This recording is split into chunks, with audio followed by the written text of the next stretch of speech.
السلام عليكم ورحمة الله وبركاته، ازيكم يا حبايب قلبي؟ اخباركم عاملين إيه؟ يا رب الكل يكون في افضل حال. حلقة جديدة معاكم النهارده، مكملين في سلسلة فيديوهات الرسالة اللي وعدنا حضراتكم بيها.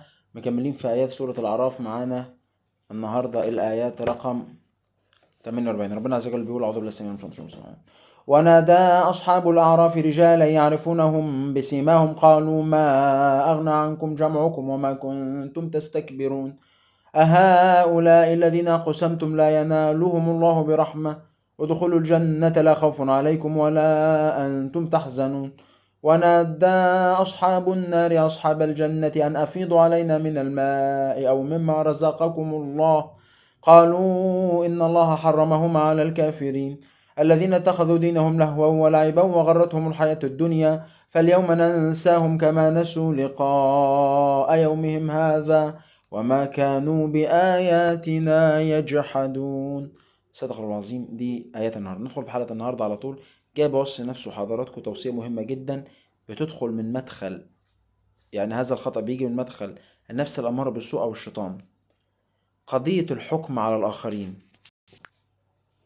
بلاش تتولى قضية الحكم على الناس، ده صالح ده فاسد، ده غني ده فقير، ده حلو ده وحش. ربنا سبحانه وتعالى في بعض القضايا اختص بيها لذاته، حتى لو اللي قدامك ده شايفه بيعمل طاعات واللي قدامك ده بيعمل حاجات مثلا نقول بتغضب ربنا. كلمة معاصي دي كلمة قبيحة، يعني حتى نقول كلمة ذنب ويستغفر منه، لأن احنا كلنا يعني بين يدي الله عز وجل.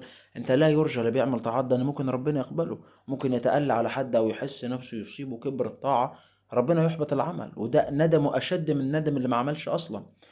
عشان كده يعني حتى النبي صلى الله عليه وسلم في حديث بيقول لك: لا يدخل احدكم الجنة بعمله. قيل له: ولا انت يا رسول الله؟ الصحابة قال لهم: ولا انا الا ان يتغمدني الله برحمته. فده او فيما معنى الحديث.